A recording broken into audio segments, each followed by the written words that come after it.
When I went to Israel for the first time, I was introduced to the notion of shooting for incapacitation. And my response was, I said, never fly in the States. And over the next 15 years, I had occasion not only to visit Israel another 4 or 5 times, but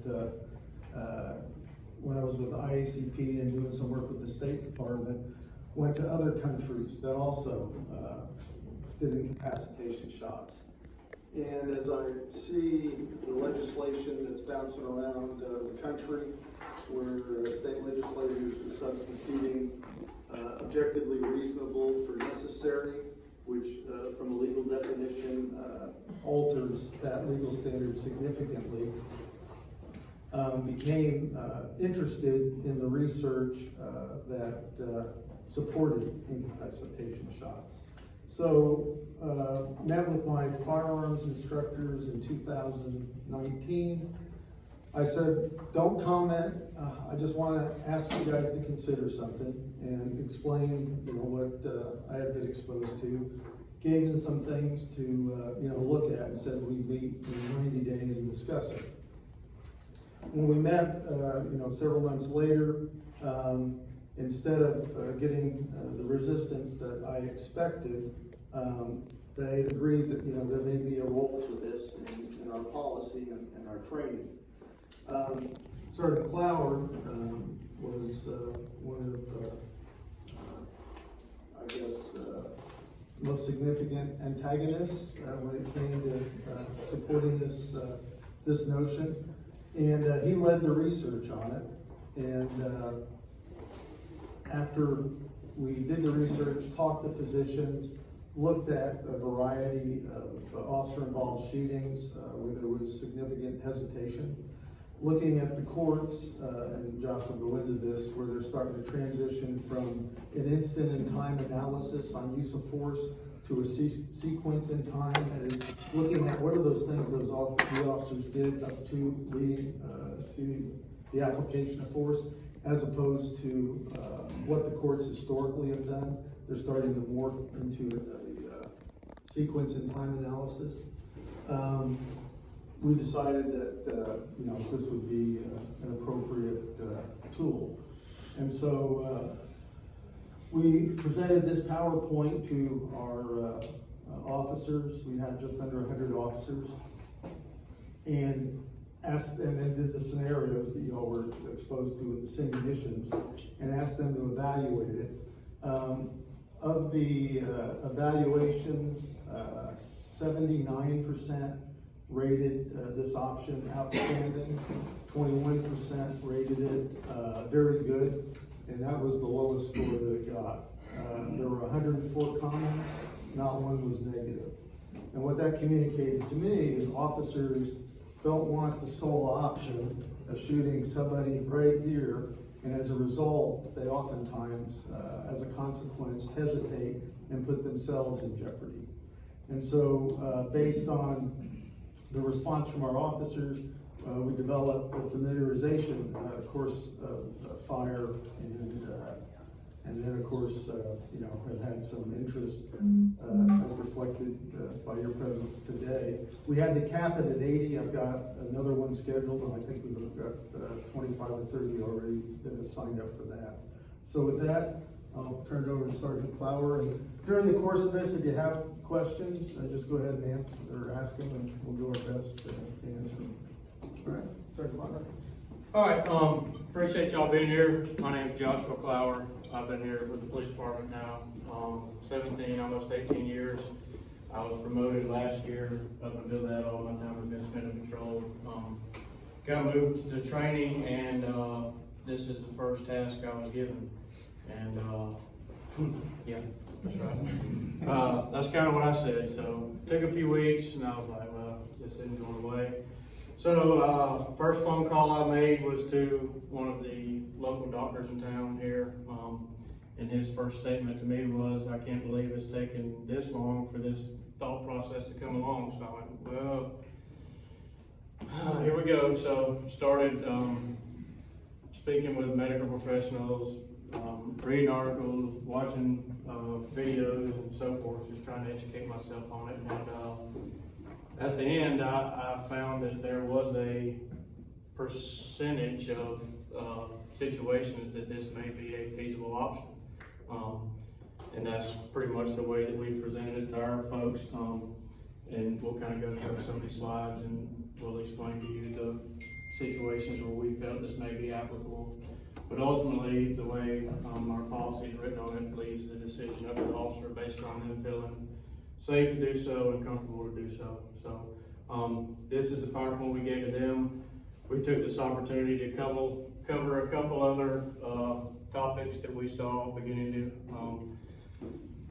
come up across the United States, and kind of went over some of that with them too. So I'll give you guys just a brief little smidget of that in here, because it really doesn't have a whole lot to do with what you're here for, and we'll move on, okay? Any questions now? Anything? Yes, sir. Just so some folks in the last class were trying to take notes and pictures, we're gonna provide this too. If you'll just leave your card in that basket, we'll give you the PowerPoint, the policy, the scenarios, the course of fire. So don't worry about trying to keep up. All right, this first video here is, as we went through with the firearm instructor folks, and kind of some of the stuff, the video from Georgia Tech. We'll watch a smidget of it. And as we go through the PowerPoint, we'll cover some of these things through with you.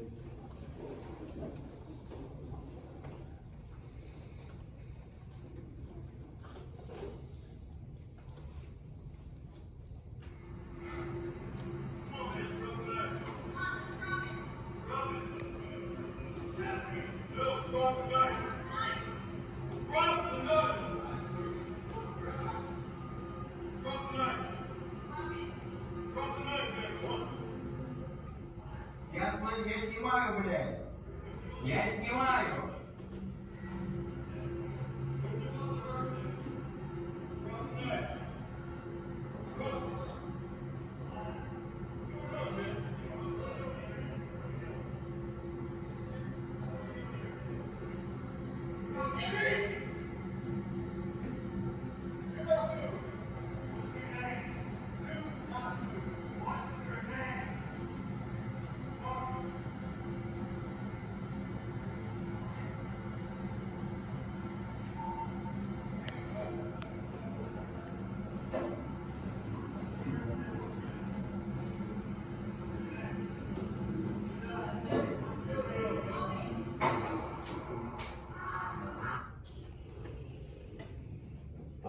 So here with this video, we also went through and kind of talked with everybody, got their thoughts on what they thought, some things that they may have done the same, may have done differently, and so on.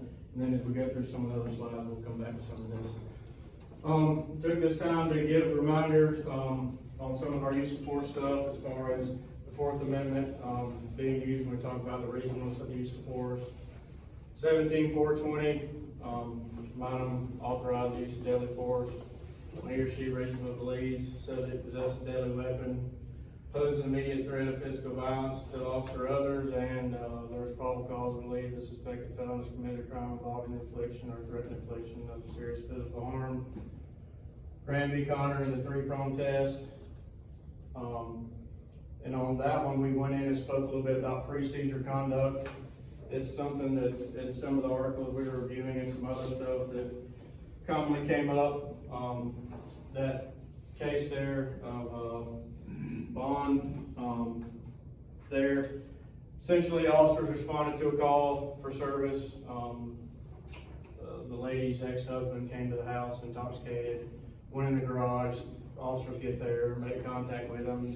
He goes into the garage. They follow him into the garage. He picks up a hammer, and they kind of try to verbally de-escalate for a while, and end up having to shoot him. And that one there, we've got a small portion of the video, is where you start seeing the instance in time versus the sequence in time, where more than one of the courts is beginning to look at the sequence in time, taking the whole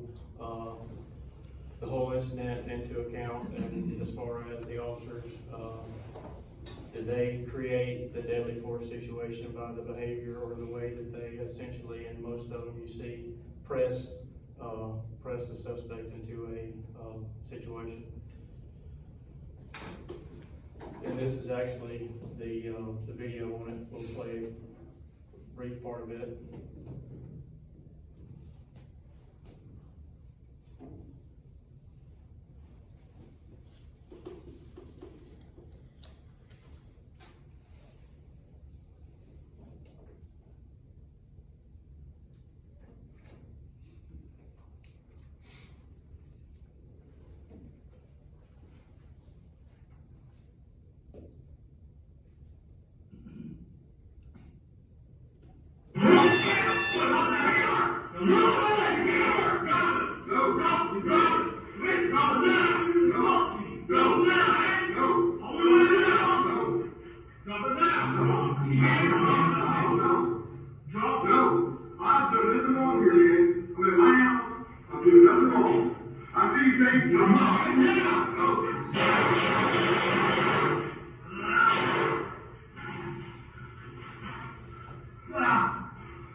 In regards to that video, obviously that's the one we're talking about with the incidence in time versus signals in time.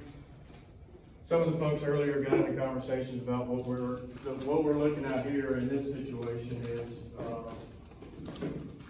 would this have potentially been a situation where this technique might have been used or not? And as we go through some of the slides here in a minute and get to some of those factors, we'll talk about that. Went over QB gates as far as the gram factors being prioritized. Use of force in the mentally ill was something that we're seeing a bunch of, as we've obviously seen our calls for service greatly increase in regards to the number of mentally ill folks we're dealing with. And then in this perspective, use of force. The case here, the Sheehan versus San Francisco there, that's one where basically it is a facility that would be kind of our 1013 stuff here in Georgia. The director of it has the authority to 1013 them. He was attempting to do so with a female, went in to make contact with her in regards to it. She threatened him. He went out, called the police. Police showed up, went in and attempted to make contact with the female. She threatened the two officers with a knife. They stepped outside, stepped back, called for backup, called for all the resources, and while waiting for the resources to arrive, they went ahead and attempted to go back in and make contact with her again, at which point in time they had to end up shooting her, and the courts essentially said that they agreed with the first time they went in, but the second entry where they went back before all those resources arrived, they had trouble. No trouble with the first entry, but we cannot say as a matter of law that the officers continued to carry out the search or seizure in a reasonable manner when they decided to force a second entry without taking Sheehan's mental illness into account, and in an apparent departure from their police training. So this one was more or less where we took that opportunity here. And as we'll go through in a minute, the priorities of life, obviously she's in there.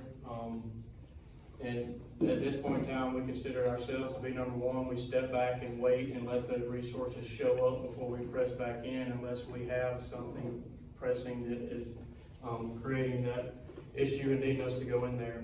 And to that point, this was another thing that influenced us looking at this.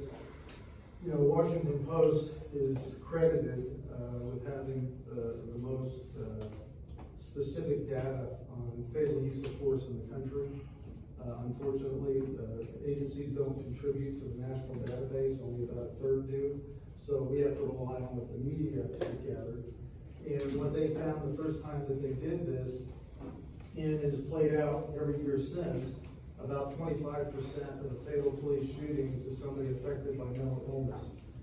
When the AJC, I think a year after the Washington Post came out with their data, they went back and looked at 5 years of fatal police shootings in Georgia. I think there were 187. And they found similarly 25% of those affected by mental illness. And several years ago, I was coming down the hallway and I heard one of our officers say, "My concern is I think we're gonna end up killing this guy." And so I stopped and said, "What are you talking about?" I said, "Well, we did this guy over and over, and de-escalation works, but we get into the hospital and they what? Spin them around 3 times and send them back out." And so that was another thing that weighed on me is this is the predictable surprise where officers are concerned about what they're gonna be greeted with, and we've not given them options. Similarly, there was a study done, and it looked at 707 shootings in some metropolitan areas, and they found that 36%, over a third, were suicide by cop.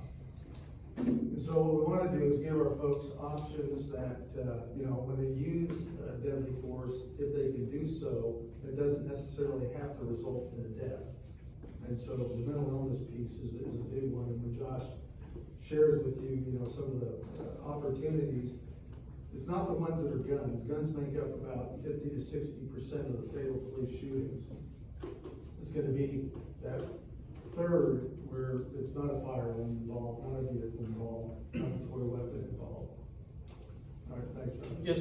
Can I ask one question on that? And this is just,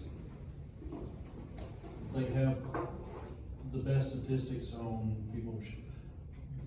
Do they have the statistics on how many officers and deputies are killed by the mental illness? No, I think probably the most accurate is going to be that summary that the FBI comes out with every year. But I would expect, I would be surprised if it wasn't at least 25%, if those numbers are generally consistent.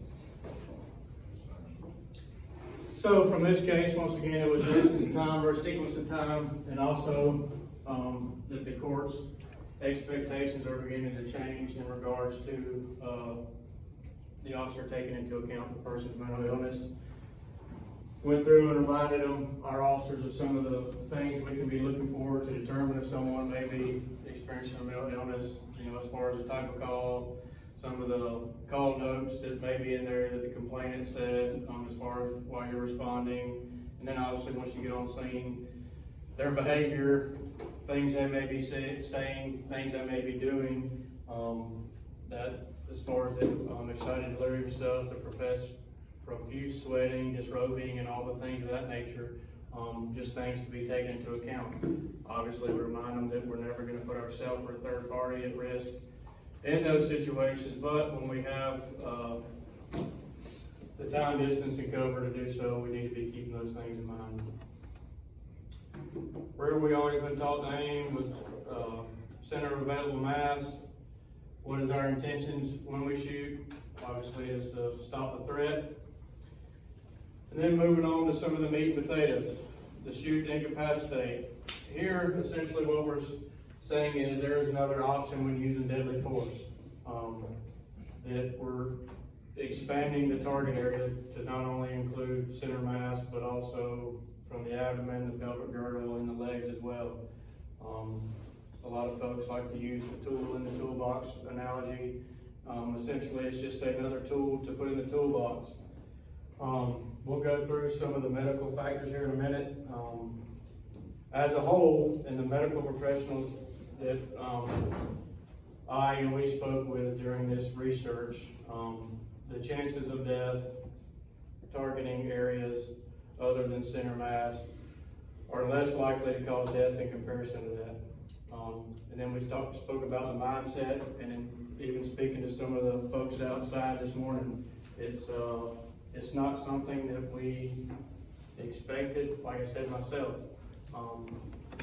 we ran through ourselves through some scenarios, working on this, and we did it at all kind of different distances and scenarios and everything. And a lot of the times, in the closer ones, I found myself, my initial reaction when that threat was posed was to attempt to go right to the cranial vault. So obviously, we're not expecting this to happen overnight. Yes, sir. What is the medical data based on? As far as saying that you talked to one trauma surgeon, but where did you compile the data? Specifically, the pelvic girdle saying that it is not as likely as a lung or heart shot, but what's the medical data saying how it is still not gonna have a high probability of a fatality? You've got the studies, I think.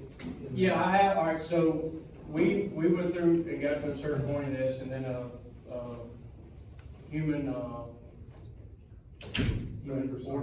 force science, I think, I'm sorry, I drew a blank here, human force science, they've been working on this, You joined Force Science Institute? no, Human factor. human factor. Anyways, they had done a lot of research and studies, independently on their own, and their information included, obviously a plethora of more options than we had. And what we've done, mine, I guess, to answer your question is just in speaking to medical professionals and just trying, all of these are probable. I guess would be the easiest way to answer your question. I mean, and you can tell in speaking to different ones have slightly different opinions based on what experience they've had and what they've dealt with. Can you say though, with what you've looked at, has it been gunshot wounds or like crush wounds from the car wrecks or? Gunshot wounds is what we looked at, yes, sir. This was my intent there.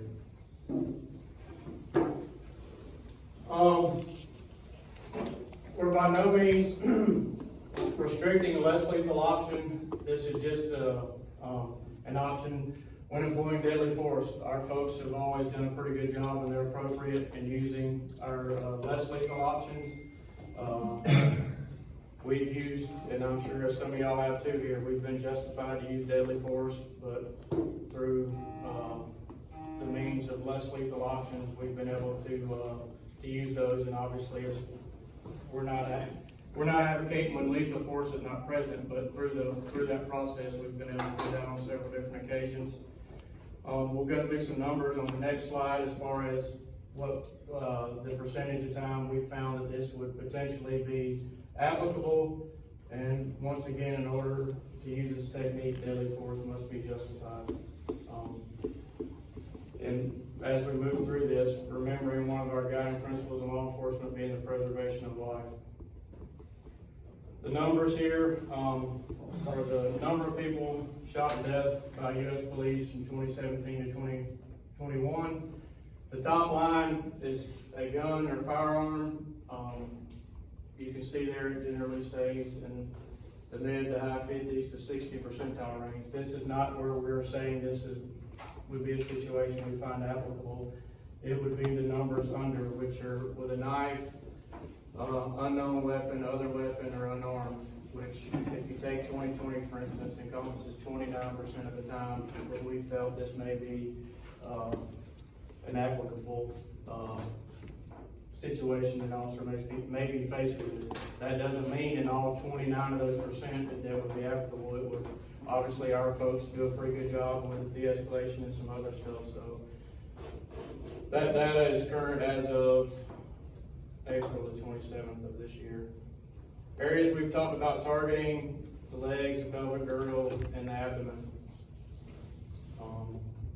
Some of the medical factors: center mass essentially encompasses the chest cavity including the heart and lungs. And once again, obviously a gunshot wound anywhere on the body can prove to be fatal, but after everyone that we spoke with, it is probable that these areas of the body are less likely to be fatal. Probable. A portion of these additional target areas, essentially the main one being the leg, is something where all of our folks carry tourniquets and quick clot on their person. Would give us the opportunity to implement one of those and the means of trying to save someone's life, and quick clot as well.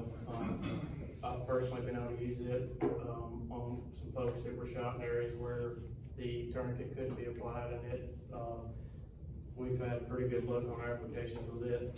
On the tourniquet, and the medical professionals, they obviously did these are just as reminders to our folks. Best when used from mid-thigh down on that leg, and even if you're using a tourniquet or don't have one available, that direct pressure will play a large part in controlling that blood loss and trying to save that life. Abdominal gunshots, found a couple of these, went over this information that I found with the medical professionals I spoke with. They felt like based on their experience that they were pretty accurate statements. The first one there was from 83 to 87, where 300 patients with penetrating gunshot wounds to the abdomen were treated, and the overall survival rate on that one was 88.3%. And then during another one from 68 to 73, where 277 were, the overall survival there was 90%. So,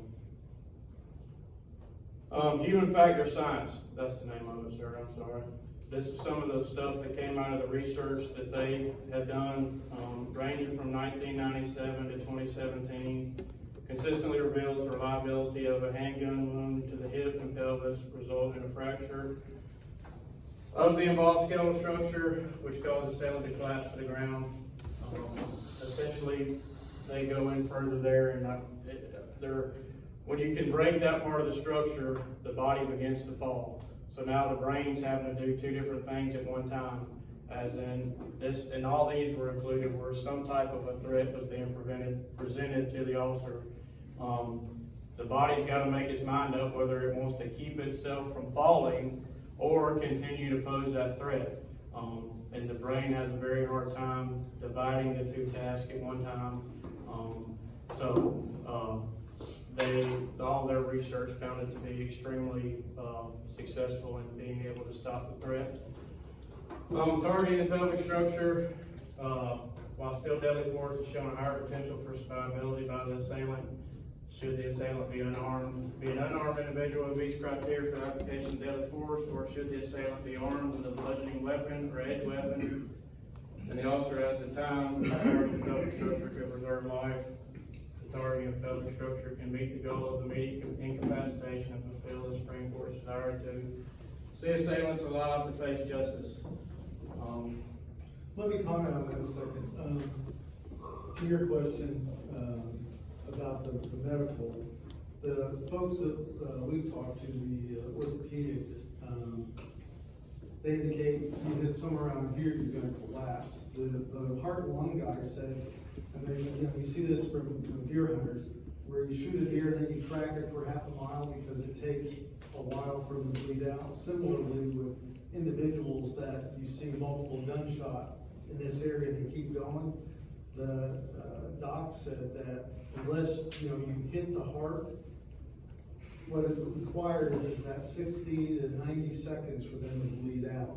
And so you don't see the collapsing that you see if you hit the pelvic girdle. On the factor Marshall Ed Sandell study, that's not the one where they shot the goats, right? That's on human? I'm not exactly sure on the answer to that. I know there's one that they did in this study that was included a lot of gelatin in the beginning, but I did not, through what I read and what I was provided with from them, I didn't find anything on goats. Sir, so have you, I've asked this question a couple times, have you found a way, first of all, are you teaching your officers, are you shooting more? Are you shooting more so they can break the habit of shooting center mass all the time? Are you doing different drills? How are you doing that? Because most of us in this room probably know 20 years. If you've been shooting 20 plus years at center mass, it's going to be kind of hard, I think, to absolutely, you're correct. So yes, obviously, I spent several years as a dog handler, and in the dog handler world, we kind of use the analogy of the Rolodex. The more pictures you can put in a dog's Rolodex, the more successful he's generally going to be on the street.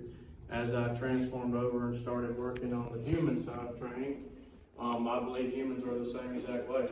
Obviously, the more pictures we can put in that Rolodex of this, the more likelihood they may be to use it. So yes, we obviously all would love to spend way more time on the range than we do, but we are taking the opportunity to work on this at the range as much as we can. One more question.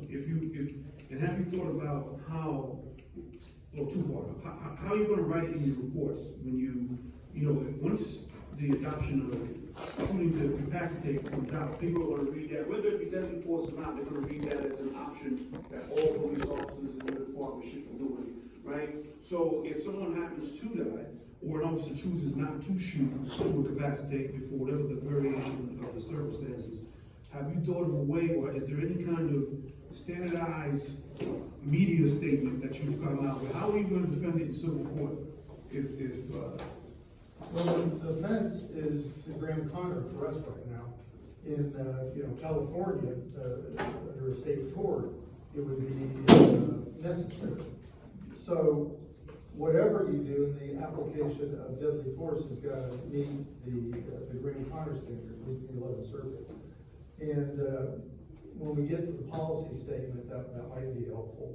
But we've had, for example, distraction or warning shots for 26 years here, and I had them in Morrow for 3 years before I came here.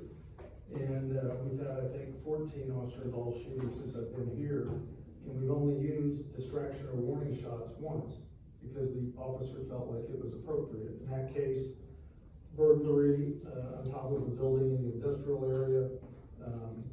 Kid sees the cops come, hops off, takes off running. Officer chases him on this side, another officer comes this way. As the kid's running towards the officer, it's 3 in the morning, he sees a silver flash, pulls the gun, says stop, kid keeps coming, shoots in front of him, and it's a 15-year-old with a screwdriver. What this does is it gives people permission to use their judgment. And so the key, and I think, is understanding that based on the facts and circumstances at the time, can you apply this technique? If you're in a very dynamic situation where you're firing, certainly not. If you've got a kid though, like we saw with Georgia Tech, and you'll see some others, where they're shuffling towards you, and how many of those have we seen? Those are the marginal ones that we're trying to influence. Certainly not, gun battles or immediate threat. It's when you can contemplate, okay, I've got options. I got a few seconds to evaluate this. Do I have to wait until he's on top of me before I shoot in this area? Or can I do something different? So are you a medical professional saying if I shoot somebody and hit a direct hit on the pelvic, they gonna go down? Is that what you're saying? No, I'm not, obviously, they can't say that with every time, but that's right. Just like it's probable if you shoot somebody here, they're gonna die. Right. I keep hearing, thank you for having me here. I keep hearing the statement that you're giving your options. I didn't know you prevented them from options to begin with. I've never, been told in my 24 years that I couldn't shoot below center mass. It's, hey, it's you. If you feel that you've got the necessary legal reason to stop deadly force, do your best, right? Mm-hmm. If officer shoots to the pelvic, that's great. But I've never been told you can't unless you hear. But what we do teach is, there's a reason why we teach aim high center mass. So the vital order is ready, right? And no matter how great the person's will to continue to attack you is, if you do perforate the lungs or the heart, that body's gonna shut down. It's probably gonna take a minute or two. It will shut down no matter how great the desire to kill you is. Shots to the gut, the pelvic, there's no guarantee unless you cut them with more arteries, right? You don't know if you've done that. So not only that, but look how large the center mass is. I mean, we see shooters on the range all the time that can't hit high center mass. At least if I'm aiming here, I've got 20 plus inches to get to the pelvic girdle to snatch my gun down. If you're aiming at the pelvic girdle, you better hope your officers are good enough to hit what looks like an 8-inch circle. Otherwise, it's missing the thigh, it's going between the legs, like you're giving them a smaller target. At least if they start off aiming center mass, they have the entire upper body, in my opinion, to, whatever bad shooting that happens, maybe the bullet hits more. Maybe they hit the gut. They start off here, maybe they hit the gut or the girdle. I kind of feel like if you change that target to smaller, you're gonna have a lot more distance. And I also just feel like I've never been told you can't shoot in the pelvic girdle. Hey, it's on you. It's your life at stake. Do what you gotta do to survive. And if I think the shooting pelvic girdle is what needs to be done at that moment in time, I think we're good with it. I have a problem with putting it in policy, first of all, because I do believe what's gonna happen is you're gonna make your officers have to have a subconscious thought process. Oh shit, where should I shoot now? Am I going to be judged by my administration that I should have taken a hip shot at this point in time, but I waited too long and now I forced myself to do center mass? I'm going to be critiqued. What about your citizens? You put it out in public that we're not going to teach our officers to shoot and kill. we're gonna teach officers shoot incapacitate. Now, we have a society that expects that we can shoot guns out of people's hands, and knives out of people's hands, and why do they shoot them in the leg? Well, now you're saying we're teaching our officers to do this. How realistic is that it's gonna happen? And when they can't do it, how do you defend that? How do you go, well, we teach them, but they're still not good enough to shoot? I just feel like the problem that's gonna happen is officers are gonna have another thing to decide. And then, what about when two officers are on the same call? What happens when one officer, chief, takes a shot at the hips, and the second officer takes a shot at the chest? And the family goes, hey, why did Officer B kill my son by shooting him in the chest when Officer A did shoot incapacitate? I'll put that officer down on a platter. And that's the same. It's so much I believe. Well, that's the same argument though I've heard on distraction shots. And the fact is, the 14 officer-involved shootings, nobody's ever said, why did you take a distraction shot? And the fact is, we train to shoot center mass. So officers, what we're really doing is giving them permission to think and process and make a selection other than center mass if time and distance allows. We're not talking about officers that are placed, and in fact, our policy prohibits officers considering this option if it places them or another in danger. We're talking about those that are showcased, that the public asks, isn't there anything better we can do? And when other countries have been doing this for decades with clubs, knives, and similar weapons. I don't think Israel has the problem that we have in the States with the issue of officers and shooting citizens. I don't know if they're getting the. You don't think Israel has a? I mean, They don't have the Fourth Amendment. you're not seeing how many Israel officers are being prosecuted by courts for shooting us, but I just don't think that that's the same issue that we're dealing with. The shooting in Israel, the shooting requirements are much more restricted. I get that, but, you know, let's be honest, right now, in today's society, no one cares if a white officer shoots a white suspect. That's not the discussion that this is going for. No one really cares if a black officer shoots a white suspect when it's legal just fine. The issue we see in society is when a white officer shoots a black suspect, that's causing a climate of division, and that's where the discussion is going. And so my issue is this: imagine two officers on the same scene, and God forbid, you got a white officer and a black officer's partners, and the suspect's a black suspect. God forbid the black officer makes a shot in the leg, and the white officer plucks him in the chest. Because my perception of when deadly force should be make it different from my fellow officer. Now how do you defend, well, dang it, we have a white officer who shot the black guy in the chest, for the point that this officer is a murderer. I just think the citizens of where you're doing this act will have such high expectations of how, I just see it go back. No, and we respectfully disagree, and this is an option, and agencies can opt in or opt out. Well, I've never been told that we couldn't shoot other than center mass. I mean, I've never been told we couldn't do that. But you've never been trained to do anything other than center mass. Right, because of all the ways that go wrong. Everything, all that being said, I think we'd all agree with everything being said. Did anybody consult with Lance LaRusso or FOP or PBA as far as their take on the legal side of any of this? The getting sued, the defending us when it happens? Scenarios like what he gave? I don't understand the question.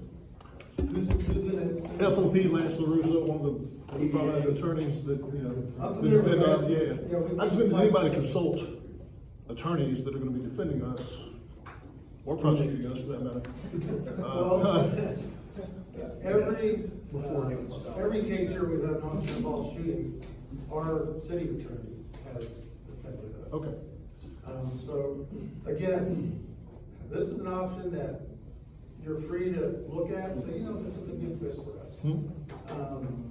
But all the questions that you all have asked are things that we kicked around for the last year and made a decision in our community with the nature of our training and our officers, this is a good fit. Okay. I'll just, No, that's. yeah, thank you. No, absolutely. All right, using this technique can be dependent on some factors that we went through. Time, distance, and cover. Obviously, that's something that we speak a lot about as far as our OODA loop and it processing and making good decisions. If the officer doesn't feel that the time, distance, and cover is allowing them to use this technique, then that would be a factor. The location or the backdrop could be an issue. If they don't feel comfortable in taking that shot, based on where they're at or what the backdrop may be, then it wouldn't be applicable. Backup officers, obviously, when there is backup available, then you have the time, distance, and cover to be able to speak about what's going on. For instance, at Georgia Tech was one we said, okay, well, there's 4 officers on scene there at one time. It would be somewhere we could talk about, hey, look, when it gets to when the justification's been met, I'm gonna try and use one of these incapacitation shots. You be ready to take that center mass or cranial vault if it doesn't work, or I miss, or whatever. Could be a instance where it may work. What the suspect's armed with, obviously we're not advocating this when they're armed with a firearm, more along the lines of the edge weapon, bat club, and other things. Innocent parties are those priorities of life. Obviously, if you have a hostage situation or innocent parties that are in danger, then that would be a time where you potentially wouldn't use this if you didn't feel comfortable. Availability of less lethal options. What is the suspect doing? That could contribute to whether or not we were going to use this or not. And officer hesitation, that's something that we saw a lot of as we went through with some of these videos and some of the stuff we read going through this. We felt like this would be a potential option that may lessen the likelihood of some of the hesitation that we had seen, not only in-house, but also through some of the videos and stuff that we watched in preparation for this. In reading some of the articles, there was an officer in Chicago in 2016, I believe, that was beaten pretty severely by a guy on a wreck scene. And she made a statement to her chief that she knew that she should have taken the shot or shot the suspect, but she made the decision not to, based on the repercussions that would come on her family and agency. So we thought that maybe if we could lessen the likelihood that the shot may cause death in certain situations, that we make it handle some of the officer hesitation. We'll watch. You want to go on with this one? This is a video here. We'll watch it and we'll talk about it.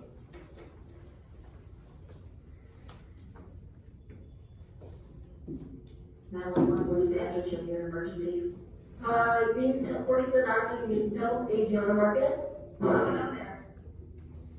This man with a knife and he's drunk and he's assaulting the customer. And yes, he is. Yes, he is armed. Is he inside or outside? What's first? He's inside right now. He's threatening them.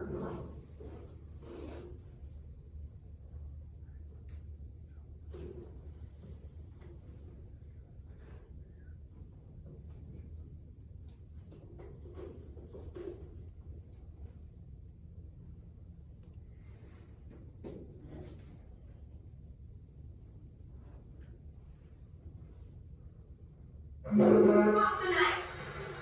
Put it on the ground. Put it on the ground. Put it on the ground. Get your fucking face on. He's threatening people. I need him to do it now. Hey, put the knife down. Shut your mouth. Put the knife down. Put the knife down. Put the knife down. Put the knife down. Put the knife down. Shut up. Put the knife down. Put the knife down! Put the knife down! Put the knife down! Put the knife down! Fucking put it on the ground! Sit! Sit on the ground! No! Yes! Not shoot me! Yes! Shoot me! I'll put it on the ground! I'll kill you, you stupid little bitch! He's on the ground! Get that laser fucking forward! I need you to Hey, put it on the ground! What? Put it on the ground! What? Put it! The knife! What on the ground? Put the knife on the ground! Put the knife on the ground! Put the knife on the ground! Put the knife on the ground! Put the knife on the ground!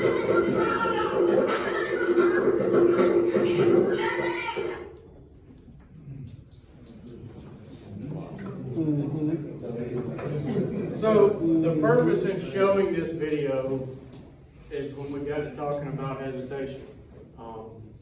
I'm not necessarily, I don't know who this lady is, I don't know what she was thinking or what was going through her mind. I'm by no means trying to sit back and Monday morning quarterback her, but obviously when we were giving our presentation, we felt like this video showed something that we wanted to see, and we felt we could, learn something from it, to a certain degree, so, we got into a major discussion earlier as far as what you would have done in this situation, what I would have done, what you would have done, what they would have done, what he, she, whoever would have done. If the officer is comfortable in backing up like she did there, that's totally fine. But a lot of times, what we sometimes see is in that backing up, a lot of times you see the videos we're watching, you're on the side of a major interstate, you know, you're going backwards. But if that's something you feel comfortable with, then, you know, but our hopes were that we could, potentially reduce some of the hesitation that we've seen as far as if they know, and it's like you said earlier, I've never been told that I couldn't shoot there, but unfortunately with what training I've received, I've never done much shooting down there, very few instances, and it just doesn't come into that Rolodex of mine that I'm talking about, which is all we're essentially trying to do with this, is just insert that in that Rolodex as this is an option. If that semi-answers part of that question you have. I'm not familiar. Do you know where that shot placement was? I'm not, I don't wanna tell you 100% certainty, but I'm pretty sure it was in between the abdomen and the, Do you guys have with the, you know, with the national statistics or the successful, do you have concerns of, like, let's say that she makes a determination that, you know, I'm not gonna say last week of the non-lethal, but the incapacitate, do you worry if she puts 2 rounds in that pelvic girdle and he continues his attack, as we've all seen people fight through gunfire, do you worry about the fact that she has just given up those 2 rounds and the time that it has taken for her to make that assessment, and then having to move or transition in a like a fluid situation or dynamic situation? Do you guys have concerns about them? I don't want to say wasting shots, but it's wasting shots if he can continue to fight through that bit, depending on his demeanor or anything like that. Normally, she gave up ground, if in fact that was supposed to be an incapacitating hit, the officer giving up ground while they continue to advance, instead of, I would say, better training, get them to make that decision a lot sooner versus relying on something that still has a probability, a possibility of killing someone. So, like, you guys talk about how many officer ball shootings you've had here in LaGrange, what was it, 14 in 20 years? how many years has that been? 25. So what has been, do you know what the 14 and 25 years? What has been the amount of shots fired as opposed to hit ratio for your agency with your training that's relevant to you? I give you a wag. Unlike a lot of the ones that I've seen, we've not used that many shots. Usually it's 2 to 6. And the 2 to 6, I think, were multiple suspects that were shooting at the officer. Okay. Usually it's 2 to 3, and the hit ratio is 40%. At what distance? It's been anywhere from, probably from here to that wall and closer. Is there a reason that you're calling it incapacitate instead of just saying, we're already doing that? I mean, we're shooting to stop a threat. That's still incapacitated. I don't understand why we're introducing a new term that basically says, this is okay, but this isn't okay. No, we didn't say, we're not saying what's okay when we do that. If somebody has a knife or a baton or some type of one object, we're saying that we should shoot to incapacitate compared We're not saying to. that. But we just introduced it right here. It's just like when we had somebody with a knife and using taser. Right. We were able to use a less lethal. Right. So it's just another option for the officer. And the way it's trained is instead of setting mass, which we're told, I forget what the medical statistic is, but it's high, is most likely to cause death. There's a high probability that this is less likely. So it's a distinguishing state. So when they write in their statement, I guess, going back to the chief's question originally, when they're writing in that report, you know, their intent was to do less lethal.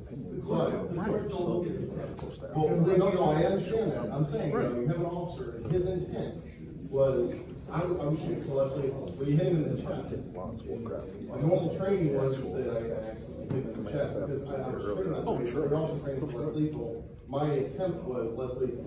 So, but the guy died because he ends up shooting him in the chest. I mean, I guess my question is, why is it that we're changing terminology when it means the same thing? We're still trying to stop the threat.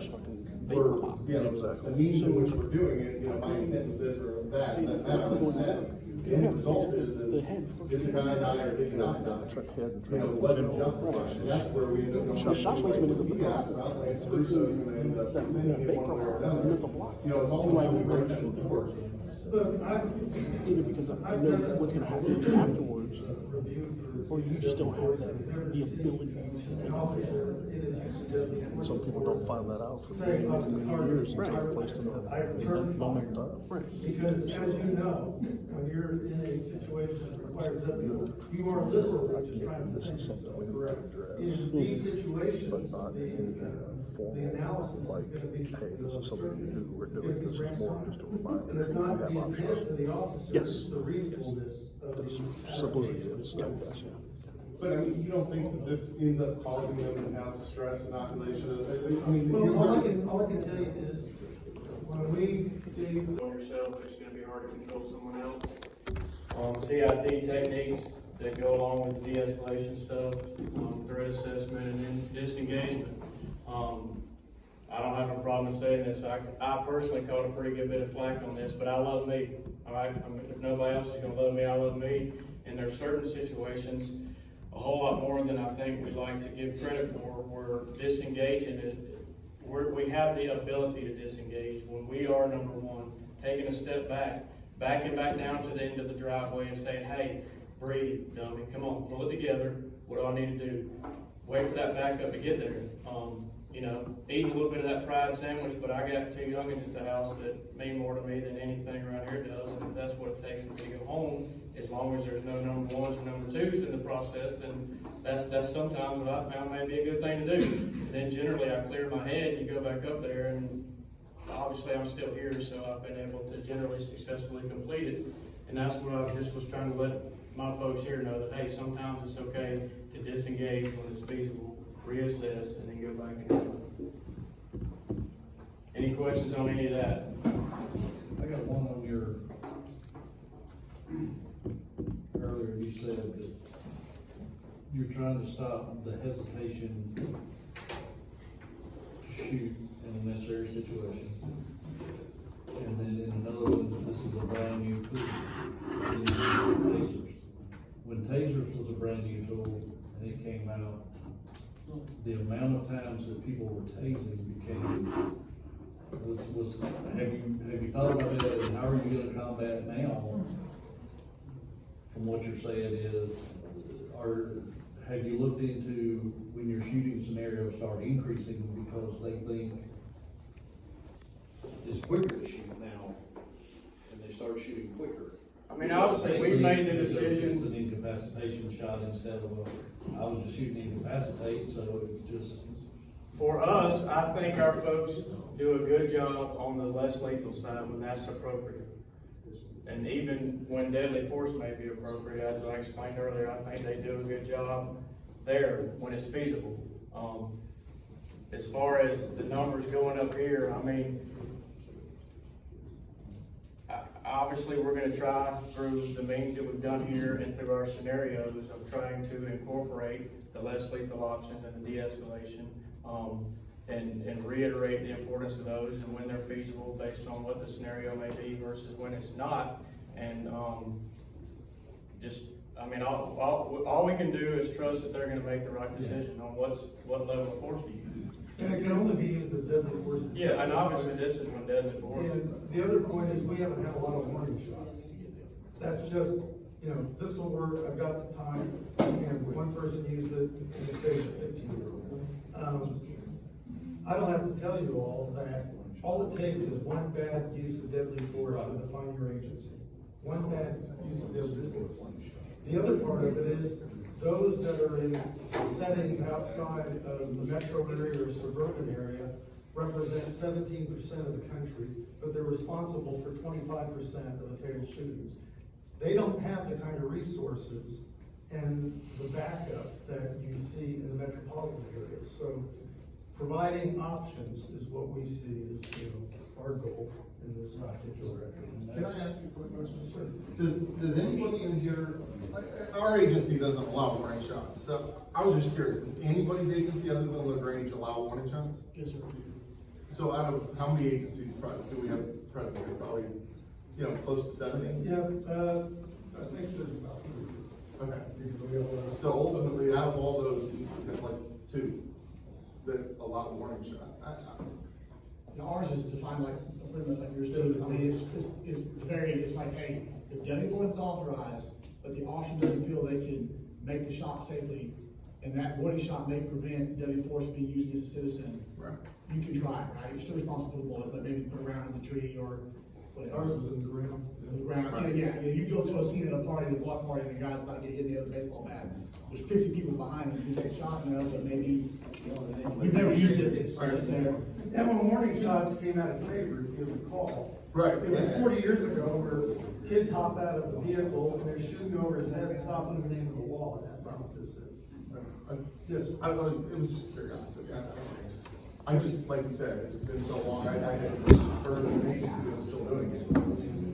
What about that? So, What about sympathetic fire? That's, Right. one officer shoots, the other officer does a warning shot. So they- what data that I went through, obviously, a low velocity and a high velocity is generally gonna create way more damage than anywhere else. I mean, is it in your policy? It's only- No, we have not I have not personally done anything with it other than a pistol round at this point in time. I mean, are you anticipating you're allowed to be done with a rifle, or that's gonna be precluded? The way our policy is written out, it can be used with any firearm. Are we gonna go over policy? Yes. So here's the policy on the distraction or warning shots, the way it's written in our policy. More than likely. Warning shots are prohibited except when the officer would otherwise be justified in the use of deadly force. Warning shots are authorized when the use of a warning shot might prevent the use of deadly force by the suspect against the officer or a third party, or when the warning shot might prevent the officer's use of deadly force against the suspect. Essentially what the gentleman spoke of earlier. And they've given plenty of examples on it. Here's the policy on what we're speaking about. When an officer has sufficient time and distance to effectively evaluate a deadly force situation, he may consider discharging his firearm in a manner that the anticipated result will be incapacitating to the suspect, rather than shooting at center mass. This tactic shall only be used if circumstances permit. Officers shall not put themselves or another at risk in a deadly force encounter while performing an incapacitating shot. If an officer does not have sufficient time. Can I back up? Said officers shall not put themselves or another at risk in a deadly force encounter. Well, if they are not at risk, or another is not at risk, is it a deadly force encounter at all? How can we use? No, it means take the risk that's already present and enhance it by taking the incapacitation shot. Deadly force has to be justified before you consider it. And then if you consider it, is taking that shot gonna put you at risk or somebody else? So what, if you're not at risk and nobody else is at risk, I don't. No, it enhances the risk by taking it. Yeah, makes it worse. Makes it worse. It makes the risk to you, you're enhancing your risk by taking this shot. So what's the definition of sufficient time and distance? How do you clarify that using that statement? And yet an encounter still being, because typically deadly force only occurs when shit hits the fan and there is no. Well, let's look at the Georgia Tech, was shit hitting the fan? I mean. Well, I couldn't really see because he walked out of the unit Okay, and stopped, yeah. so. But the ones that we look at are the ones where the guy's got something other than gun and is shuffling or provoking the officer to fire, and the officers are either backing up until they run out of space, backing up until they trip. We've seen them running around their cars, and, they're putting themselves at risk by not firing. The reason they don't wanna fire the hesitation is they don't wanna kill the guy. And what we're saying is, in essence, we're giving you permission to do something different. I can't say for sure, but the reason they hesitate is because they don't want to show. It could be fear of media, it could be fear of backlash, it could be lack of knowledge of the law. It could be lots of religious beliefs. It could be tons of different reasons. Lack of skill. But I'm sure You can't with just you, assume they're afraid to kill somebody. well, I'm sure with you, the input that we have from our officers, which is the option. Do you plan on, I mean, obviously you're vetting this out to other officers and they're like other agencies. Are you planning on getting a survey from the other officers that trying to implement some of this? Well, we're gonna ask you all to give us an evaluation. Okay. And then we'd be very interested, you guys present PowerPoint or something, what kind of input you have. You gotta do it though. I think the problem's gonna be trying to use lethal weapons in a non-lethal manner. And that's the goal, incapacitate, non-lethal manner, using a lethal weapon in a non-lethal manner. Because the courts don't recognize that. The courts only recognize using the firearm in a lethal manner. And talking to your other guys out here, that means the distance that you shoot cannot change, whether or not you're trying to incapacitate or you're trying to kill a guy shooting the center mass. It means there cannot be any distance change in that. You have to shoot at the same spot, regardless of where you're shooting at, whether you're incapacitating or you're shooting to kill. There can be no distance reasonable based upon the perception of the officer in the moment the force was used, without the benefit of 20/20 hindsight. That means that officer's distance, if they shoot legs, they shoot center mass, it's gonna be the same distance regardless, according to the law. There is no recognized incapacitation using a lethal weapon. What we're saying is, that's still a probable, that's gonna be less likely to create a death, but it's still deadly force. Right. So what we're That doing, means from this distance you shoot to incapacitate, from this distance you shoot to center mass. By law, there can be no difference. It has to be deadly force either way. By law, you have to go to the reasonable shooter. and I don't disagree. Hey, Chief, has any of the, I guess, outside of Georgia, like international chiefs or anything, have they taken a look at what you propose? No. I know that, from the international chiefs point, the membership is, 150 countries. And so there are members, country members that, have this, technique. So the countries that, I know John said something, forgive me, I forget your last name, but John said something earlier, in regards to those countries, how many of them have Fourth Amendment like laws? Well, actually, they're more restrictive. Their civil rights laws are more restrictive than the United States. So, and they use this technique. It's in their law that they have to, if the situation provides, it's in their law that they have to shoot something other than an area that's likely to cause death. And in that research, how many of those countries actually prosecute officers like Paul Howard used to do? I know, yeah, I get it. I mean, I'm just being. Yeah, I know Israel does. I think I read, I believe Germany. But yeah, there's consequences. But what we're saying here is, if the Graham-Conner elements apply as it relates to the application of deadly force, then this is an area that you're free to shoot if you can do so without putting yourself or somebody else at risk, enhance the risk. So this isn't a less legal. No. It's still only used when deadly force is applicable. It's just the target area gives a lower percentage of causing death. Yes. So it's changing the target area, not necessarily the technique, or rather. Well, the technique is the target. The standard, right? Yeah, the standard Well, has. that's what it says on the paper, right? But let me ask you a question, how's the news media gonna portray this? I mean, they're gonna eat it like that's the option. Paul Howard DA is gonna. They're gonna eat that like that's the option. And then my thing is, from the training perspective, is I train officers to go home. I want them to go home every day. Seems like the priority of life has been flip-flopped. I don't care about the perk if he lives or dies. At that moment in time, when the officer or a third party's life is in danger. So this is, to me, kind of the OODA loop is being just like rewound. It's gonna create, I think it's gonna create training issues for this. You have more experience with your office with this, but I see them come through mine and it's. And that's why I think you make the point, it's gotta be agency specific. You put the investment in terms of training, you put the investment in terms of selection, you put the investment in terms of policy. Are you always looking at what you're doing? Are you But adjusting with error? I don't think it'll wind up being an agency standard eventually. If the news media and everybody grab hold of what's gonna happen to it, it's gonna be national standard. It's gonna be required receptions. We've opened Pandora's box. Yeah, it's definitely open. Well, I would argue Pandora's box has been open. Have y'all seen the legislation dropped at the federal and state level? Well, we have, but that's only gonna last. And I'd rather be in charge of That's happened 3 our times, it never professions passes. than with the legislature.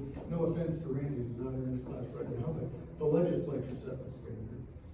So can I ask you a question real quick? Why would you want to put it in policy? Because to me, it seems that you're expanding your use of deadly force policy. You already say you have to have certain elements that everybody's aware of use of deadly force, but now you're saying in addition to that, you have this option. You always had the option, and people have mentioned that, but why do you feel the need to put it in policy that they have that choice? They have the choice to use this, and we're using semantics here, but all your research saying a less lethal shot. Why would you want to put it in policy that they have the option to do that when it's implied in your original policy? Why would you want to put it in policy? Well, you say it's implied in the original, but it wasn't implied in the training. And it wasn't implied in the policy, which is why we put it in policy. And if the officers are gonna do something, I want them covered by the policy. Who has to explain the policy? I do. What do they have to explain? The facts and circumstances that justify the application of the policy. And so, I feel like as an agency head, I've gotta stand with my officers when they make that decision and say, this was authorized. Just real quick, I have the pleasure of having to deal with her for the past couple of months in our agency, and you talk a lot about policy and what you're going to put in policy. And as policy is for you said it best there, for you to help, or you say to control whichever way you want to go with your officers, and you have to actually put the policy. And in a larger agency like that, the policy are the chief's policies. But the officers still have to defend themselves against the policies. And when you're in jurisdictions where a violation of policy is a violation of oath of office, an additional felony, now you have it in policy there.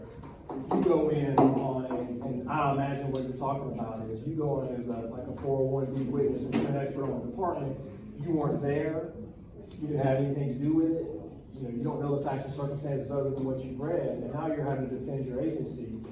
That you have this policy that says they have the option to use less than lethal, you're having to defend that, but the officer in turn has to circle back around and defend that as well.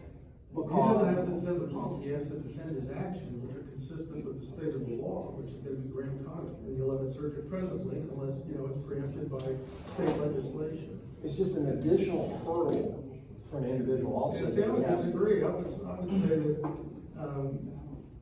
I'm the one that's got to justify the policy. All they have to do is explain the facts, and the facts fit in the policy. I got a follow-up question. Sir? So, the state of Georgia has the standard set that all peace officers will be able to complete for 80% the course of fire that is put out for that particular platform. You have your program and you have a test that they have to get an 80%. What happens when they don't meet that standard? The same thing when they don't meet the state standard. They go into remediation and work with them. So if they meet the state standard and then they fail this portion, what's the policy? How's the standard do that? Same way, they would go into remediation. We would just work with them to get them after that. And if they don't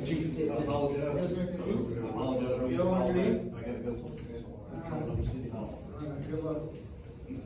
And if they don't meet that standard, say, they After can't call remediation. after remediation, is it the same progressive discipline? Well, we've had folks that have not, we invest a lot when we hire folks, so we are gonna be quick to run them off.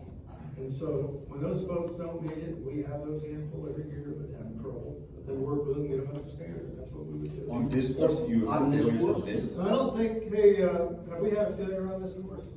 No, you've never, so. When you have. Because our standard on the regular range is higher than the state standard.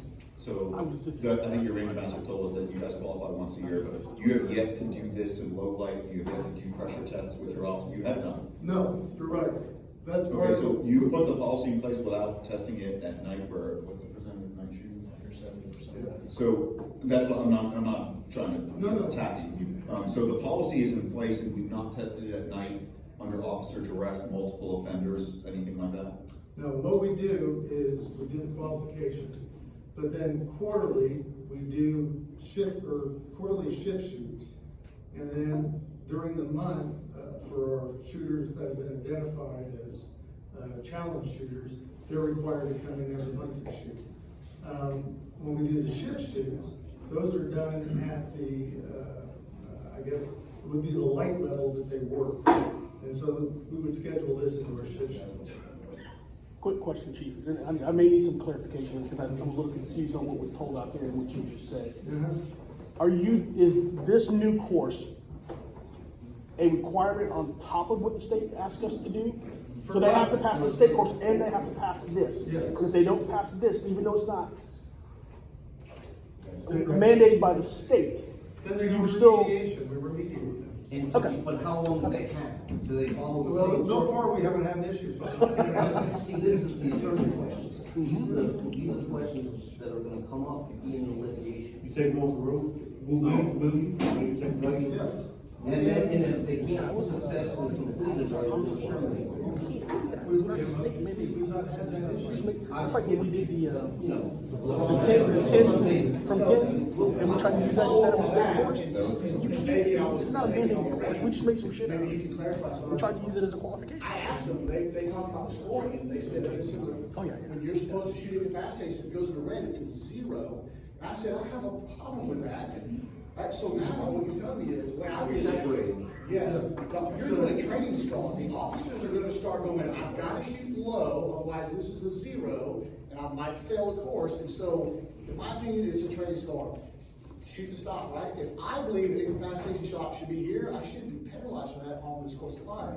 And the instructor down there said, yeah, when we tell you 2 incapacitation, if you put them in the red, those are 0s. And I believe that's a huge training problem. Noted, thank you.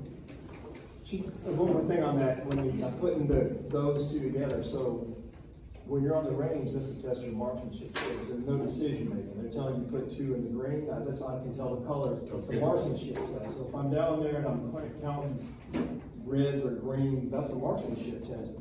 You're talking about incapacitation shots being an option. That's a decision making test, which is in reality-based training. But there's no, according to, unless I misinterpreted, there's no, they don't choose to use it, it's not an issue, but the only test of whether they're taking an incapacitation shot or a center mass shot is their ability to hit with their aim. It's not a decision making, because there's no, I guess at this point, how do you fail if you have deadly force available and you use it? When you choose to use an incapacitation shot or a center mass shot, you're really just retesting their marksmanship. Well, the scenario has a failure of the incapacitation shot, where then you shoot the red zone and cranium bolt. Is that called? Right. It's still, but you're given those. There's no decision making being made. It's that on this whistle you shoot here, on this whistle you shoot here, on this whistle you shoot here. If you shoot well, you pass. If you don't shoot well, you don't pass. But that's the way on the state. That's the way on the. But there's no dissemination between that. There's no. What's the score? There's no. You have to shoot here, there, or wherever. I mean, That's going to be based on the scenario. It's scenario based. Right, so we back up in scenario based with reality training where it's happening, but again, there's no, if the way it was explained to me in the scenarios out there, and I think the scenario was a great scenario and the idea of it, but how do you quantitatively, objectively score this, that you gotta defend it later on? That seems impossible. It's hard to me, it's hard to quantitatively say, this is an incapacitated shot, this is a center mass shot, and you're talking about your officers, there's no hard line, and then if there's no hard line to pass or fail, how do you remediate somebody? It doesn't, it's just a big circle. To me, Well, and again, the standard ultimately is gonna be Graham Connor, so when you're talking about lawsuits, it's gonna be whether or not it was reasonable. The purpose of the instruction is just to allow focus in those areas that were incapacitated based on the research that we've done. Well, I mean, and I agree with you too, but also, we're talking about, he said, I'm concerned about me. I work in Atlanta. If LaGrange shoots somebody and you have this policy, and you have this training, and you shoot somebody in the leg, and then somebody else shoots somebody in the chest, and then they die, and they start, protesting and tearing things up. I'm the one that works on that because it's not happening here. It's happening in Atlanta. I'm the one working the weekends. I'm the one doing that. So it's a little bit more than that. Well, that's already happening though. I know. I spent my whole last I would summer doing submit it, but I'm just saying. trying to preserve life is something that I would rather try to explain than not. I agree with you. I just, the policy part is the part that. And again, and I'll be interested if you guys come up with a better policy. Like I said, this is thrown out there. If you guys come up with a better way to do this, I'm all ears. How about no policy? Because, the point is this, we all know, Alice talking to my first chief, the policy's not for you, it's for me. He's like, the policy can hang you, right? It's for the department, that's policy for the It's department. really just that simple. But my issue is, you never hear this. I think to have a policy where officers can be compliant in it, where you can see some issues, where you can filter stars. Once again, I've never been told.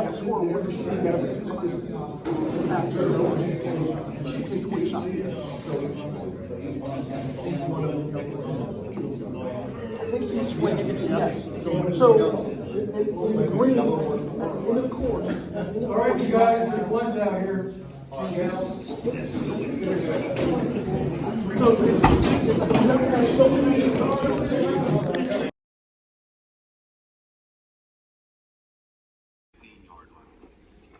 Scenario in this course of fire, you're responding to a high school in reference to a student that is armed with a machete who has injured two additional students and is making threats to injured teachers. Upon the officer's arrival, the school is already in lockdown. All students and teachers are locked down in classrooms and accounted for safe. The only suspect, the only person in the hallway is going to be the suspect wielding this machete. As you round the corner, you make contact with the suspect and you begin your verbal de-escalation conversation with him in hopes of dropping the machete. In this course of fire, the whistle signifies that the suspect has begun to advance at you with the machete, justifying the use of deadly force. From the right side of your barricade, while keeping your feet inside the orange box, you'll have 4 seconds to fire 1 round anywhere in the green or yellow target areas. From a right side cover to an angular search technique. This time, go ahead and draw. You come out to a ready position around your barrier and begin your de-escalation conversation with the suspect. Sir, please drop the machete. My name is Detective Sweat from the police department. I'm here to help you. Please drop the machete.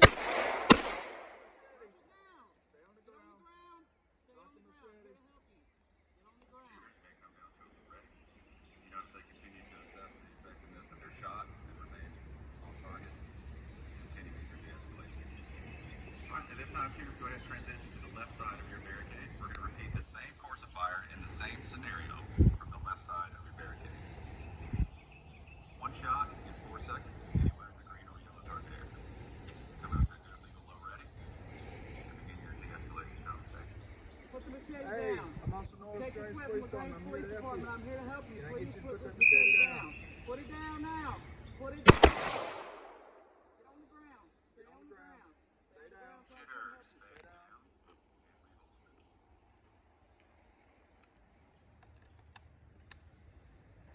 Right here, safe. out to the left side of your barricade up there on that orange piece of wood outside of cover. This scenario is going to be the same scenario regarding the high school student with the machete. The difference in this scenario is you are no longer behind a position of cover. You're still 15 yards, but you're not behind cover. Shooters, go ahead and come out to a good legal low ready. Upon the sounding of the whistle, that will signify that the suspect has begun to advance with the machete justifying use of deadly force, and you will have 5 seconds to fire 2 rounds in any green or yellow target area from a good legal low ready. Once you're ready, then begin your de-escalation technique.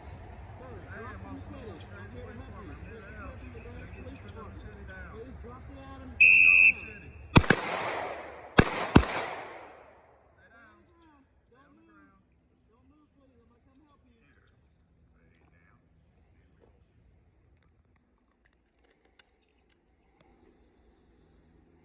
Line appears safe. Let's move to the 7-yard line.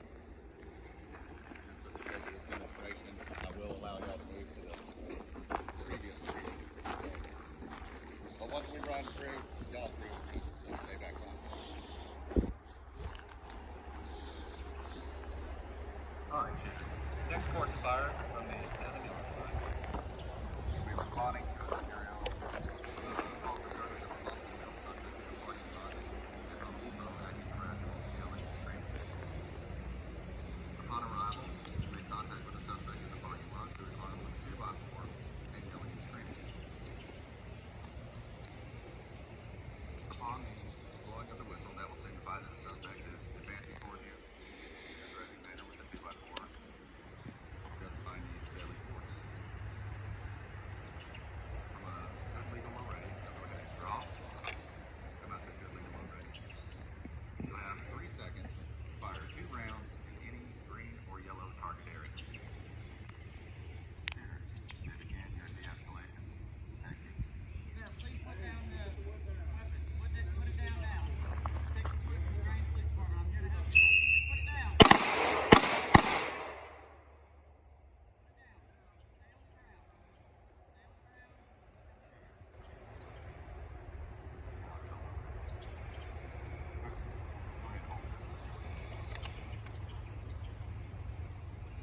Next course of fire, you'll be responding to a local bank in reference to a subject that's agitated and beating on his vehicle in the parking lot. Upon your arrival, you make contact with the suspect, observe that he is yelling, screaming, beating on his vehicle, and appears to be unarmed. Once you begin addressing him, you will hear a whistle, which will signify that the suspect has reached into his vehicle and retrieved a tire iron and is now advancing toward you in a threatening manner, justifying the use of deadly force. You'll then have 5 seconds from the draw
whether it's something to utilize or not utilize. So, from the 3-yard line,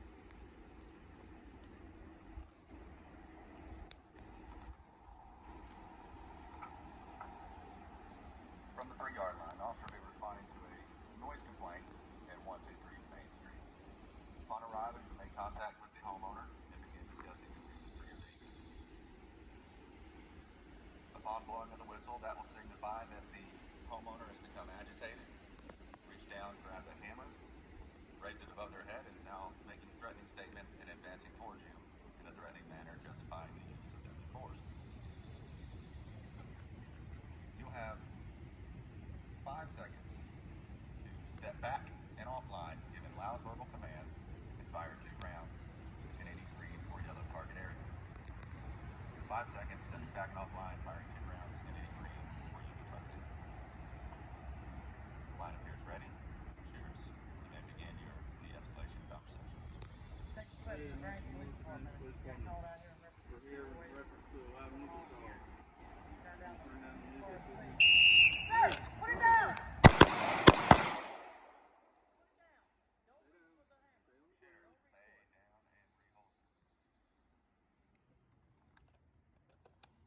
Line appears safe. You may step back up to the orange block.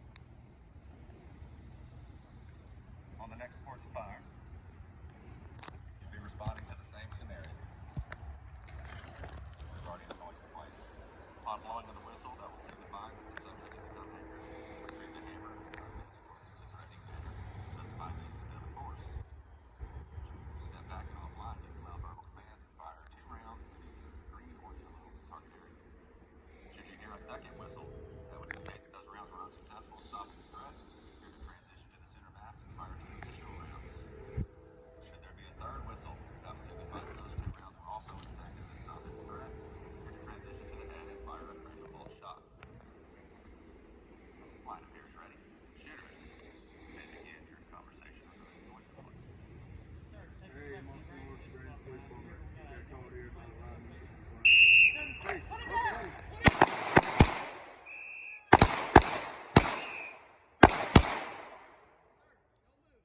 Drop your magazine. Gently lock your slide securely around the ground.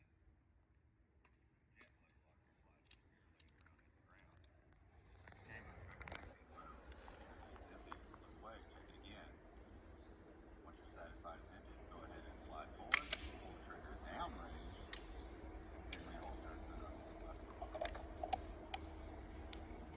Line appears safe. Shooters can pick up what you drop in the bucket.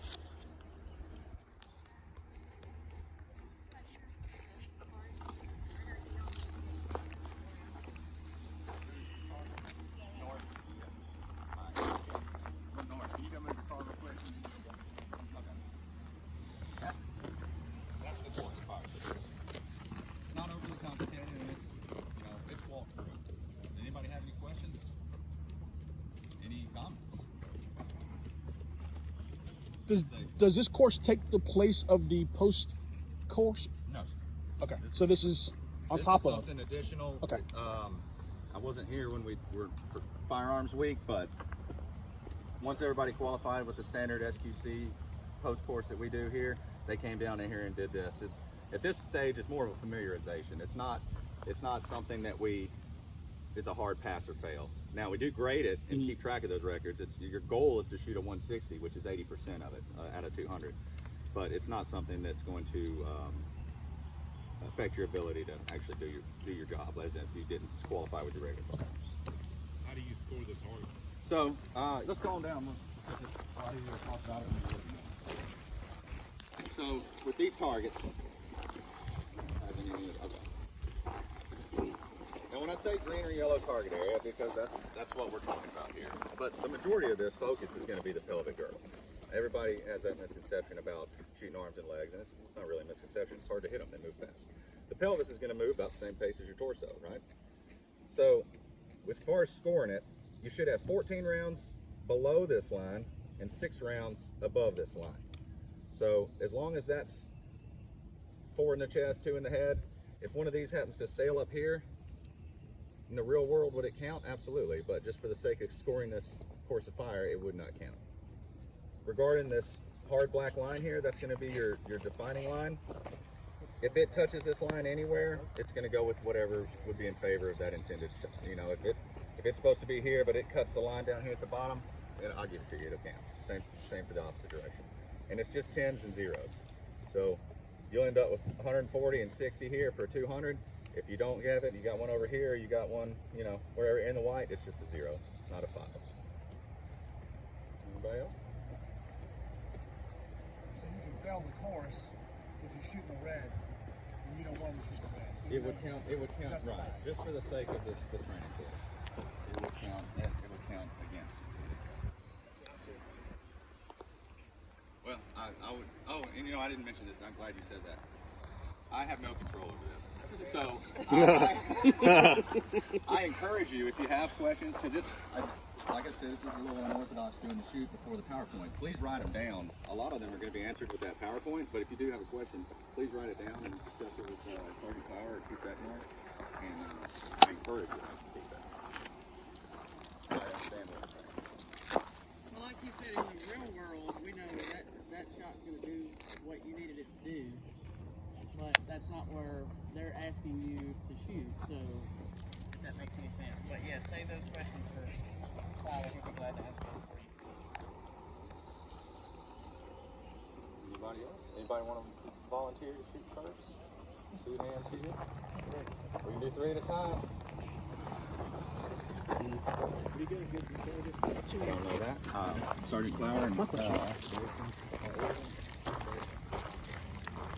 how do you account for the 2 shots that you missed?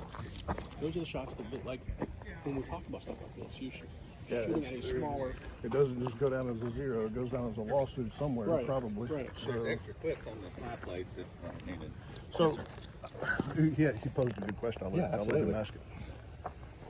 So, I mean, I guess for the 2 shots that are missed, or if anybody misses shots, how do you guys account for that? Let's say. So, okay. So, departmental. No, we're not talking about scoring, we're talking about the real world. In the real world, how, like, are you guys not concerned, or how do you address the possibility of losses? Absolutely, we're concerned. Yeah, how do you address the possibility? Yeah, how do you guys are addressing that possibility? The possibility of missing, the same way we would address it if they're shooting center mass. I mean, obviously the focus of the training is to get you to shoot the target and not send rounds, because we are responsible for every round we send down range, and you just have to harp on that same concept. Okay. If you're not comfortable making a hand shot, you know, don't make a hand shot. You gotta look at your own capabilities as the shooter and as the officer before you do that. We're not advocating go out here and shoot people in the hands. We're saying do what you can comfortably do if you can do it. If you can't do it, don't do it. Okay. You know. So if an officer that doesn't score well on a regular basis takes a hand shot, arm shot, leg shot, and hits somebody because they missed, do we not think an attorney is going to grab a hold of that and say, why were you shooting for anything other than center mass when you don't score well anyway? I understand what you're saying. The department's going to be like, well, we're also not advocating. We're not saying shoot them in the hand. Right. I give it. I'm just thinking of all the possibilities. There's and you're 100% right. There's, and not to discredit, we're going to get sued no matter where we shoot. True. So it's going to happen, and that may be a question better suited for Lou Detmar to explain. I got you. It's I going wasn't to trying happen. to hang you up. No. We're just. I don't want to overspeak my abilities either. Right. I got you. So, I get well, and they're not telling us that we have to do this. Right. It's all. Okay. And so that's I keep another forgetting. reason we come out here and do this. Right. Because, as you see, this one over here, all day long. I had a couple misses. If we have one of those people that are not very good shooters and they're all out here, then that may open their eyes to, okay, this is not a technique that I need to use out on the street. It's strictly so it's just kind of a. Yeah, I get. I totally get that. I totally let you know what your abilities are. So theory-wise, and I guess you can answer this, being the fire instructor. Theory-wise, why are we using the thoracic cavity in the head as failure drills instead of? I didn't write the course fire. Okay. I don't know the way we taught it in the classroom is, and you'll get to that. I know you haven't had the class. So the concept behind it is, with a person, this is not applicable to gunfire. People armed with a gun. This is armed with a tire iron, a knife, a bat. You can accomplish our goal of stopping the threat by eliminating their mobility, by shooting them in the pelvis. So that's actually a really good point. I'm sorry to interrupt you. Please. But the news story that we saw the video of right off the bat They didn't talk about the fact that this is more of training for someone that has anything other than a firearm. Right. Yeah. Right. And So that's where our my very confusion's first coming question in. was, we're all firearm instructors here. I Yeah. shoot pretty well. My question immediate would be, well, do you want to leave a guy like me, if I'm the bad guy shooting at you, just because you shot me in the pelvic girdle? And Or again, you for that matter. we did cart before the horse this morning. Yeah, so yeah. No, I get it. We Yeah. talk about that in the PowerPoint, and it's Right, yeah. Help us out. It's not. This is a small scope situation thing. This is somebody with an edge or a blunt weapon that's aggressing you in a situation where you can take that time. You have cover, something of that nature. You can take that time, say, okay, well, he can't hurt me, or I can shoot him in the pelvis. I know if I shoot somebody in the pelvis, they're probably not going to get up and keep aggressing me with that baseball bat. Yeah. But if they do, well, you just have to go back to I got any you. other failure I got you. drill. I mean, I definitely see that side of it. I just wish the news had pushed out I that wish the part news of it. 'Cause pushed that, a lot of that. well, yeah. So, The main thing it was pushed on was like mental illness. yeah. I get the push. I get the push behind the concept of the training. It's just my natural is to think about everything else. I'm sure. Yeah, that was going to be a question, which is how many people here thought about all this.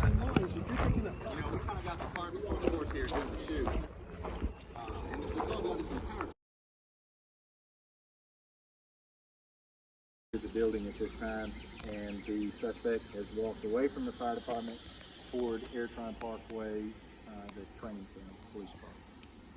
Claire, go ahead and let Parker in here, life flight now, lockdown also resolve this. I'll be coming up in here. Clear. Oh, I got eyes on it. Like, camouflage, holding, looks like a large ostrich.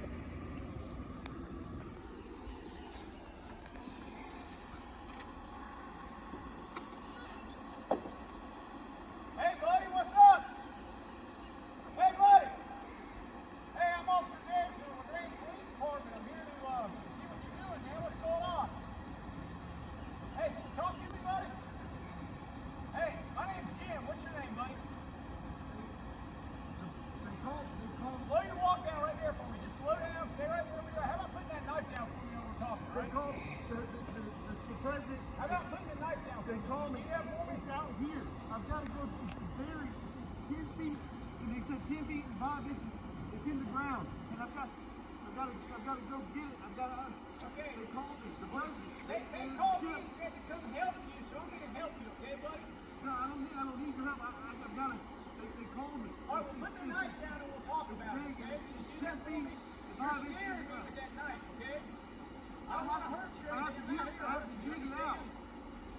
I'm going to dig it out. Okay, I'm not here to hurt you. I'll help you dig it out if you put the knife down, all right? Can you do that for me? I don't need your help. Okay. They called me. It's supposed to be pink and purple, and there's supposed to be 10 letters on it. Okay. I'll help you find it. How about that? You put the knife down, I'll help you find it. You do that for me? They're telling me. What are they telling me? They told me that you would come, though. They said that you would come. Okay. And they said that you tried to hurt me. I'm not going to hurt you. I'm not here to hurt you, Clay. I want you to put the knife down. I want to help you. Okay? I want to help you. Tell me your name. Can you do that? Tell me your name. Tell me where you live. Put the knife down while you're doing it, all right? They said you were coming. They said that if you come, you're going to hurt me. I'm not going to hurt you, okay? You can put the knife down. Don't come any closer. I don't want to hurt you. This would happen. They said I should kill you too. They said that if you came, if I go to jail if you did that. You don't want to go to jail. They said that if I don't kill you first, they're going to kill me. No, I'm not going to kill you. I just need you to put the knife down. I'm here to help you. That's what they said. Put the knife down. Stop coming closer to me. I don't want to hurt you. Understand? They said stop coming any closer. They said that if I don't kill you, you're going to kill me. I got shots fired at the suspect. He's down on that floor.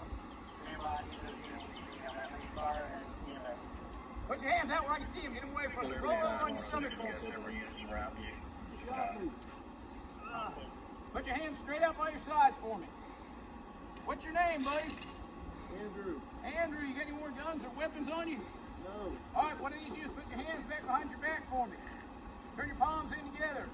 Keep them right there for me. You understand? Do not move. All right? So, where's my backup? Where's my backup again? Now? 4 minutes out. All right, I don't need need you to move whatsoever. Okay, I need you to stay right there. And I'm going to move in now, and I would handcuff him if I felt I need to do this and not wait. Index. Okay, obviously we'd like to wait. You can relax. And then I'm going to render aid to him using a tourniquet, quick lock, whatever it is we have. We all carry that right there on our leg, at least one of each, and most of us have two of each. And we've instilled in our people to get in there, and this is for us, primarily. But if we need to use it on a citizen, that's fine. Okay, we will. And we want them to get in and do that as quickly as possible. Okay? Once it's secure and the scene's secure and everything like that. Go ahead, dude. So, as an instructor, what we do there is we have folks that have been through JIPSTUC's lethal force instructor class. We go through the student-centered feedback. We talk to them and say, okay, every student would come in and say, okay, tell me what you have. They have to summarize the call for service. They have to summarize their response, what they observed when they got here, what they did and why they did what they did. We often ask them, okay, what crime was committed when you first, it wasn't a crime. Well, why did you shoot him? Why did we end up where we did? And we make them think about all of those steps as to where they got to where they were when the shooting took place. If there were other things tactically that they did that were a little off, then we would work on that as well. Then we go into, all right, student, tell me what you did well. What do you think you did right? They go through those things that they think they did right. Then we go, the last question, of course, is that what would you improve on? What could you have done better to change the outcome here? Let them think through it, talk to us about it, and then we make suggestions about options that they could have used to change the outcome. As I was telling you, we've had folks leave the cover of the car. That's probably one of our most common things in our training experience. Get sucked in like you do with all training. They were like, hey buddy, what can I do to help you? What can I do? And, they're leaving the cover of the car. We try to make sure that they stay around that car. If by chance they decide to leave the car, they don't leave it running. You know how cops are, window down, door open, hot dog, take my car wherever you want to go kind of deal. We'll talk to them about shutting the door, locking it if you feel that you need to back around the car. Using the car to give you more space, time, distance, and space so they can make those good decisions. We don't mind that they use the car. We want them to stay there. Even by chance, if they leave this car cover and concealment, they decide they want to go somewhere safe, for instance, and I don't advocate that necessarily, but I do understand if they're backup in the city of LaGrange, our backup is 4 minutes or less, generally speaking. If an officer needs help, they're going to be there. So if he hears sirens coming, and this guy's still coming, and he's still thinking, I might do something, I don't care if he goes to another car. But we don't want him backing up a lot. What have you seen on TV, videos with officers? Sometimes they fall, they trip, they can't see where they're going backwards. So this gives them the option. And we've had that happen. We had one officer fell, coming back with boom. Hell, we had an officer, and we were all a little surprised. The guy starts coming at him, he's giving him verbal directives. He got his car backed up. Is there anything wrong with that? As long as there's nobody out here that he could hurt, back up to the end of the driveway, wait on your backup to come up. Less lethal option if you know the guy's mentally ill. And we were like, we hadn't seen that before. But that is an option.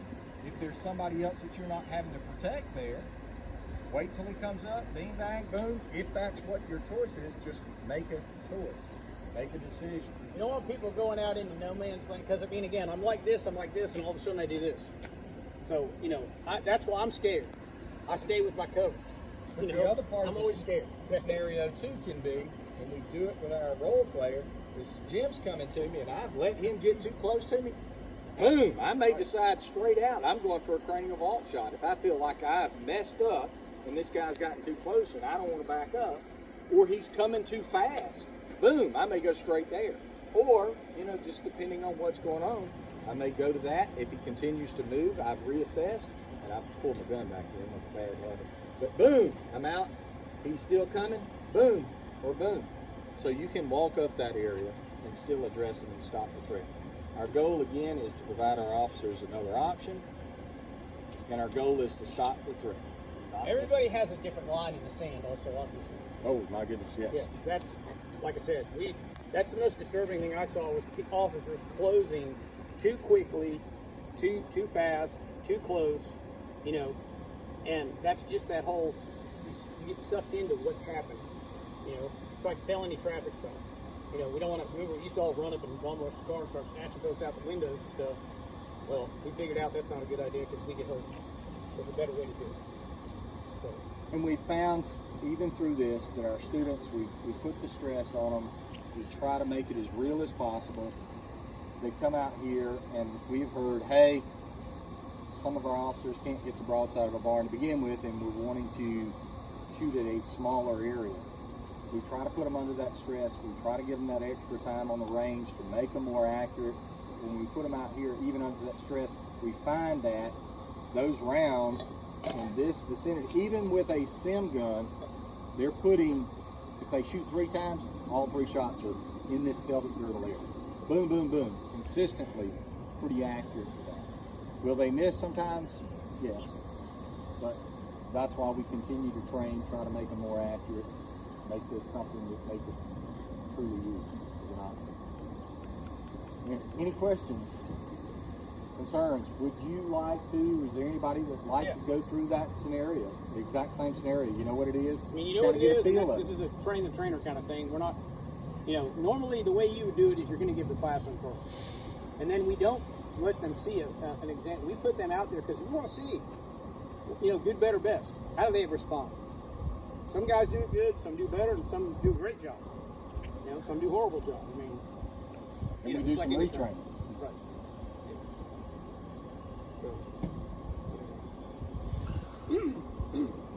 Good stuff. All right, gentlemen.